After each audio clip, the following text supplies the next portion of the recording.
This is the value of wrestling, the revolutionary force in wrestling podcasting. Oh, I'm back, and we're going to talk about war. What is it good for? Absolutely nothing, unless it's Tuesday night. NXT and Dynamite, AEW Dynamite, going to go to head-to-head this Tuesday, October 10th. The decks are stacked. Both shows making changes. Both shows trying to put their best foot forward. Who will come out victorious? Who's going to be better for it? Who knows? Maybe who cares? But you know what? We're going to talk about it right after this.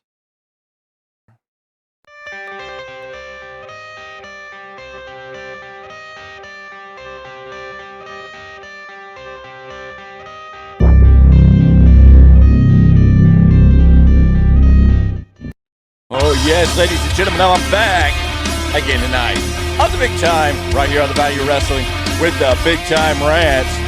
Thank you for joining me. Thank you for tuning in. I'm glad that you are here, and we are going to talk about war. What it is good for? Well, absolutely nothing, except maybe drawing ratings and drawing money, depending on how you go to war. Ladies and gentlemen, it definitely sounds like Tony Khan has stepped up and said, "I want my war!" Well, Tony Khan's dove into the deep end today. It was originally reported that NXT was going to give the first 30 minutes of their show commercial-free. What did Tony Khan do? He went to Warner Brothers Discovery and talked to them about getting 30 minute commercial-free for their start of their show. So NXT will be 30 minutes commercial-free, and Tuesday night, or Title Tuesday and Dynamite on Tuesday this week will be the first 30 minutes will be commercial-free. And on top of that, it's being said that there will be 10 extra minutes at the end of Dynamite. 10 minutes of overrun, 10 minutes of extra time, 10 minutes of overtime going to Dynamite. Tony Khan looks like he's trying to get into this one way or another, and it's getting very interesting. Unfortunately, Dynamite had been preempted in discussions between Warner Brothers Discovery, what's going on with Major League Baseball because the playoffs are in and there's a game on Wednesday night, and TK and AEW and all these different people, and they decided that they were going to go on Tuesday nights. And WWE decided to take that as a challenge, or at least make it seem like it's a challenge, as they have stacked the deck in a very, very stacked way that you just can't deny. I mean, they're advertising Asuka in a match. Becky Lynch is supposed to be there. Dominic Mysterio is scheduled to be there. We have Braun Breaker versus Carmelo Hayes with Paul Heyman in Braun Breaker's corner, and John Cena going to be in Carmelo Hayes' corner. Cody Rhodes is going to make a huge special announcement on that night, and of course, it probably is going to be the Dusty Rhodes Classic, this year's Dusty Rhodes Classic. Now that he is a tag team champion, also the son of Dusty Rhodes, it is the right person to come out and make that call for NXT. The Dusty Rhodes Classic, it's back, and it looks like that'll be the big announcement coming from Cody Rhodes on Tuesday night, tomorrow night, in fact. So it's getting interesting. Tony Khan is putting on a strong card. He has Bryan Danielson versus Swerve Strickland. He has Rey Fenix defending the international champion against a returning Jon Moxley, who's been out of action due to concussion protocol. The women's titles on the line as Hikaru Shida will take on Saraya for the AEW Women's Champion. Timeless Toni Storm is also on the card, along with several other great matches that are going to follow up in that. And, of course, NXT doing what NXT does and doing it like they are. And, of course, NXT is on an increase. They are drawing viewers. They are getting attention using the quote-unquote main roster stars, which may be going away to come over to NXT and help promote and bring up the prestigiousness of NXT. Is definitely headed in the right direction for NXT as they are.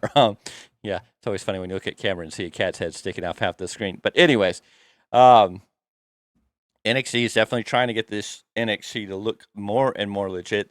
They're trying to pull away from being a developmental territory and becoming something special, becoming a third brand, recognized more as a third brand than just developmental. Shawn Micheals is down there doing a lot of the booking, creative stuff down there, and he's doing a great job, bringing a lot of eyes to it. And, of course, this week, not only do we have all the names that we've already previously listed, but it looks like The Undertaker for sure is going to be at NXT in some form, fashion, or another. There's a lot of stories The Undertaker could get into or get involved with, which would make everything very interesting since Schism has pretty much died and Joe Gacy is abandoned. Ava Raine told her to leave. Could we see an encounter between Joe Gacy and The Undertaker? Definitely possibilities. And there's possibilities all across the board for NXT. AEW looks like they're moving in their direction. They're trying to make a good show. Amongst other matches, it's Adam Copeland's in-ring debut, which is what is the big thing of the night. It is going to be his AEW in-ring debut against Luchasaurus. And so, when you put that up against NXT, WWE is going to bring out the big guns. But has it been necessary? Is it really what needed to be done? We don't know, and we'll have to wait and see. I believe there'll be a lot of channel clicking back and forth, or there'll be a lot of DVR recordings and watch later. Some people are going to choose their sides and sit down and watch their sides, and that's how it goes, and that is life. And you're going to have fans of one brand and not the other. You're going to have fans that like both brands and just want to see, them do what they do and bring out the best talent and put on the best product and show that they have the best product. And hope that both companies succeed and are successful and seem successful and come off as successful. Of course, WWE with NXT, their viewer ratings are up. They've been in a studio in Orlando for a long time, again, filming NXT. They go on the road every once in a while, but NXT is doing something right. Now, AEW, their viewership is down for Dynamite. Their viewership's down for Collision.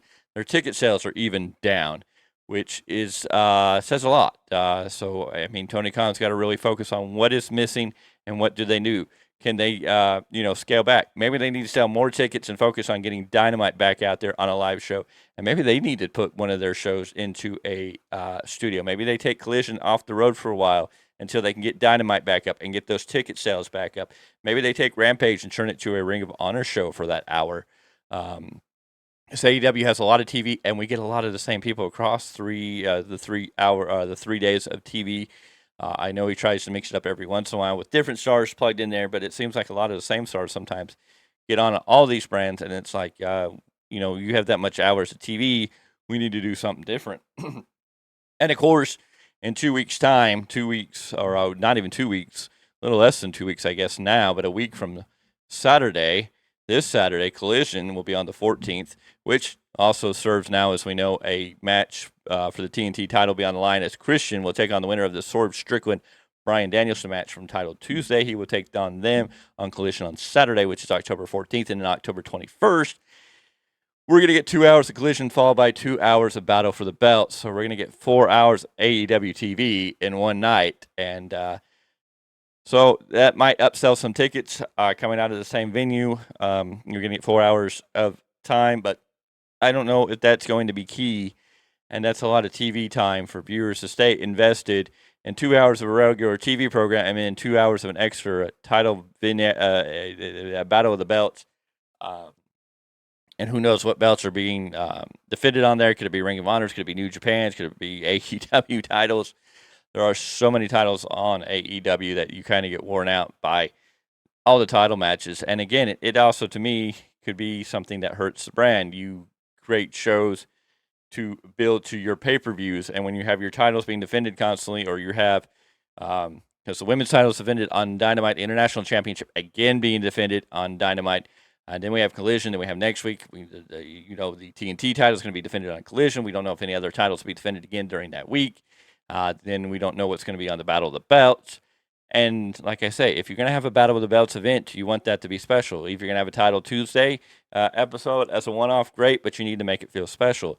If you're going to have a Battle of the Belts show, you really want to put those belts up and make it feel prestigious, so you draw people to watch that extra 2 hours. But if all week you're already having titles being defended, then what makes that Battle for the Belts any more important than watching the normal shows? And that's where I think Tony Khan is hurting himself a little bit, by defending the titles constantly and then trying to do Battle of the Belts events, which you believe the belts are going to be on the line, whichever belts are going to be on the line, and you want to tune in to see these title matches. But if you're seeing title match after title match each and every week for all these titles, you kind of can get real you can become real mundane. You can become desensitized to the importance of these titles, or when a title match is going to be happening, why you're going to tune in. Now, the wrestlers, granted, Tony Khan can book some great wrestling matches.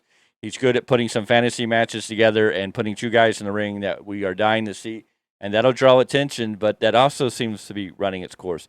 Adam Copeland does not seem to be the big needle mover that maybe a lot of AEW people thought he would, maybe Tony Khan thought he would be. It hasn't grasped the attention, the viewers, the ticket sales. I think they were really happy. And Adam Copeland is a great talent. He's a great mind for the business. He's a veteran that's going to bring a lot into AEW. But right now, it just doesn't seem to be the swing that AEW needs. Now, AEW could go out and sign other talent. There are talent out there they could sign. Of course, the big one's Mercedes Moné. Could Mercedes Moné jump into AEW and be a needle mover? She has a lot of possibilities there that she will draw attention to the brand with a return. What they do with her is going to kind of drive how it goes and how it plays out. There are a lot of other names that came out of AEW or out of WWE's releases recently. Once their 90-day, 60-day, 90-day contract or non-compete clauses are up, you could see a Ryan Nemeth, or a Nick Nemeth. Sorry, Ryan Nemeth is already there. That's the brother of Nick Nemeth. Nick Nemeth being the formerly known as Dolph Ziggler. So we know Nick Nemeth is going to be free. He's come out and said it's finally he's going to be free. He's going to be able to show the world who he really is and show his real side. So it definitely seems like Nick Nemeth is making moves and probably will be showing up in AEW, which won't be a surprise because his brother's over there, and it could really help both of them to go over there and make a great fit. Mustafa Ali has been a big talk in AEW. Could he be AEW bound? Could he be where he winds up there in AEW and maybe not an Impact? I think an Impact would be better for him working through an X division, even becoming a World Heavyweight Champion in Impact. But there's a lot of possibilities for him in joining AEW too. I just worry if he'll get lost in the shuffle like some other names that we feel are there that just kind of they have a moment and then they get lost in the shuffle. And that's been a big problem for Mustafa Ali, even in WWE. He just keeps getting up and then getting lost in the shuffle, getting up and getting lost in the shuffle, where I think Impact would really let his talent shine, his in-ring ability shine, and they're more focused on guys like a Mustafa Ali achieving great success, going from maybe an X Division to a World Championship match, and definitely could be a World Champion in Impact. Definitely that. In AEW, the possibilities there. Of course, possibilities anywhere, but we definitely can wait to see that. Rick Boogs, he's out there making a lot of raucous noise. I don't know where he's going to wind up. I don't know if the attention he's garnering right now is going to bring positivity or viewership to what he's doing. Shelton Benjamin, I don't know. He's an older veteran. He's been around for a long, long time. He could go to AEW on one-offs here and there. I don't think AEW is going to be his big place. New Japan Pro Wrestling might be a really good place for him to revitalize or do something different with his career. But a lot of speculation, and the big thing is this Tuesday is Title Tuesday for Dynamite. NXT bringing out all the big guns. Both shows are going to be the first 30 minutes are going to be commercial-free, so it's going to be really hard to clip back and forth between the first 30 minutes. So you're going to have to decide which brand you're going to start that first 30 minutes with and probably watch through. Otherwise, should be an interesting show. It looks like Dynamite will have an extra 10 minutes added to their show, so it gives them a little bit of an edge. But is this the war? Is this the beginning of the war? Is this coming back for war? Tony Khan had chased NXT off of Wednesday nights to Tuesday nights, and now Tony Khan's going to Tuesday nights to go with NXT. And NXT is doing just a little bit better, at least in the stateside. Now, overseas, it's a little different in different categories. But right now, it's NXT and WWE who are leading the way. Tony Khan's trying to play catch-up. And, of course, Tony Khan's ticket numbers, viewership are hurting. So I really think Tony Khan needs to look internally and realize that, you know what, competing is not always necessarily the best option. But going out there and putting on the best show with the talent you have, because you have the talent that can put on amazing shows and get viewers over there if you let them have the good matches. Some of the other theatrics need to be pulled back and give us matches that make sense with storylines of why they're there and where they're going in the future so we can understand what's coming next. Unfortunately, injuries happen, which do change plans, and we get that. But the booking kind of goes off and on. Tony Khan books for some people, but not everybody, and then he throws other people in matches. There's good and bad and all. Tony Khan does his best. I believe he is trying his best to find that niche, but it's also starting to run up. There's a look at AEW is possibly collapsing, or AEW is going to have to look internally and figure out what they need to do to get the hype back, to get the attention back, to get the viewership back.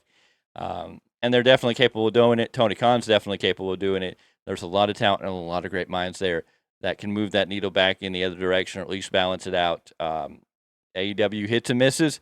Pay-per-views have been good on both ends. Other than this last pay-per-view by WWE Fastlane was a good pay-per-view. It wasn't a great pay-per-view. I could have been a little better, but I mean, I think all the pay-per-views we're getting from both brands, I think we're getting good stuff. It's just Tony Khan is kind of he's not selling the ticket numbers. Arenas are not as filled. The viewership is down. So there's something that's going on there. And Tony Khan going up against NXT, I think you're going to draw a lot of attention out on both brands. I think you're going to draw more attention for the night to wrestling than possibly normal. So I think both brands will see an extra spike in viewership. But at the end of the day, we'll have to see who comes out on top of that. And really, it's the bigger picture and the long run. And can Tony Khan keep AEW at viability? Can Tony Khan keep AEW up there as the second largest company in the United States, or the second largest brand, or the other, stay competitive and or even become the global force in professional wrestling? I believe Tony Khan could do it. It's just right now he's hurting and trying to figure out what it's going to take to get back into that picture. But is it war? I don't know. For Tuesday night, it looks like a one-night only war. But again, what is war good for? Absolutely nothing, except when it comes to TV ratings and dollars. Maybe there's a little something there, but we'll have to see how it plays out. We'll be back after Tuesday at some point to discuss it. Of course, there's always the weekly roundup right here on the Value Wrestling YouTube channel. The weekly roundup is going to take place on Sunday at 12 p.m. Pacific Standard Time each and every Sunday, and it is a live event. So you have to tune in live and watch what we're going on. Of course, you can watch it afterwards, but we really love you to join us live. Jump into the comments. Talk to us about what you think, how you feel about everything that's going on. And, of course, this week we'll be talking about the Tuesday Night War, even if it's for one night only. We'll definitely delve into that and how that played out and what we think, went right and what went wrong. And, of course, this is me on the Big Time. This is the Big Time Rant, and I appreciate your comments. So, what do you think of the Tuesday Night War, the one night only special of Tuesday Night Wars, maybe a future Tuesday Night Wars? Who knows? Right now, it's one night only, but what do you think? Is AEW better? Is WWE better? Is NXT better? What are your thoughts and opinions? You're free and welcome to share them. Drop them below. Let's have that discussion. Do you like both brands? You just want to see both brands succeed? I think that's what we just want to do, is see both brands succeed, because without two big powerhouses in the world of wrestling, it seems like one will be really stagnant because they don't have the challenge, they don't have the motivation, they don't have somebody breathing down their neck to do better. And since a lot of changes in WWE and within AEW, with AEW breathing down WWE's necks and really pushing that envelope, we've seen WWE start to pick up the pace and try to get in there and try to bring back viewers and try to bring back attention. And their ticket numbers, their sales for events are going up. They're doing really good on pay-per-view events. Pay-per-view events are up with ticket sales. All their TV shows are almost sold out. So WWE's on a right track. NXT is kind of limping along right now. They've hit a road bump, but I think they can come back stronger and better than ever. But we do not want to lose AEW. I don't think AEW going bye-bye is the key, because we need AEW to make WWE better, WWE to make AEW better, and this is how it should exist. Is it a war? In theory, it's a war. You can say that, but the actual honesty is just each one wants to one-up the other, try to be a little bit better, and with that, it helps each other brand get better, just as much as Eric Bischoff once said in a book that he entitled "Controversy Creates Cash." You keep all that rolling, you're going to create controversy. You get controversy going, you're going to create cash. You're going to create money, and everybody's going to make money. And that's what the best deal for the wrestling business is. It's all about making the dollar, staying popular, staying in a world where people are interested. And we can see a glory days of the old Monday Night Wars in a whole different light.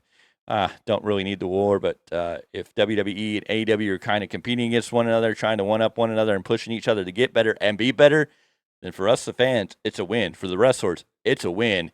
And that's all we can ask for. Anyway, drop your comments below on the Big Time. This is Big Time Rant. It's a little longer than some of the recent ones I've done, but that's okay. Now, before I let you go, can you do me a favor? Can you hit that subscribe button? Because your subscription makes you part of this Value Wrestling family, and being part of the Value Wrestling family is being part of this revolutionary force in wrestling podcasting. So you get to be a part of the ground floor right now, because we are still getting up and getting our feet going. We are still in that crawl stage, and we are just getting our feet wet. But every time you subscribe and share us out and get more subscribers, we grow, and then we can get into this game and be a viable threat. Just like everything else, we want to get in this game and be the revolutionary force. We want to be the leading force, even when it comes to wrestling podcasts. We want to bring you the best, the top-notch, the most entertaining. We want to bring you the best news, and we want to make sure that you enjoy everything you hear here. So please go ahead and hit that subscribe button, because your subscription helps us not only by subscribing, but it also pushes our videos up in the algorithm and gets us out to other people who may be looking for us. Share us out. Always share us out with your friends, family, anybody that you know who likes wrestling, likes to talk about wrestling, anybody that wants to discuss professional wrestling. Share us out.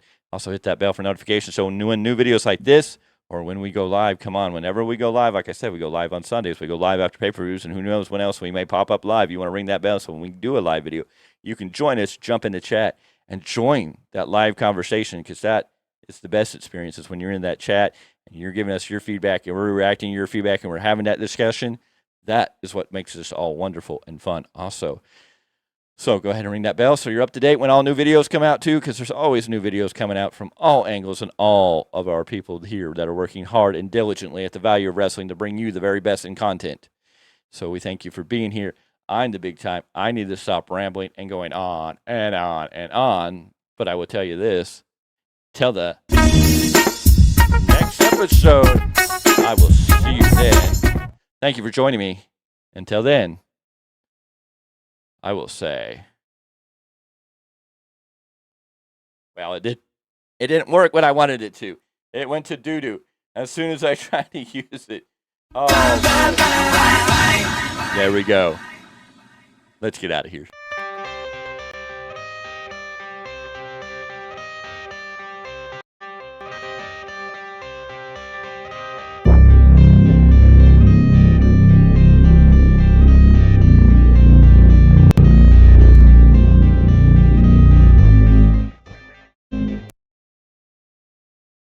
This is the value of wrestling. The revolutionary force in wrestling podcasting.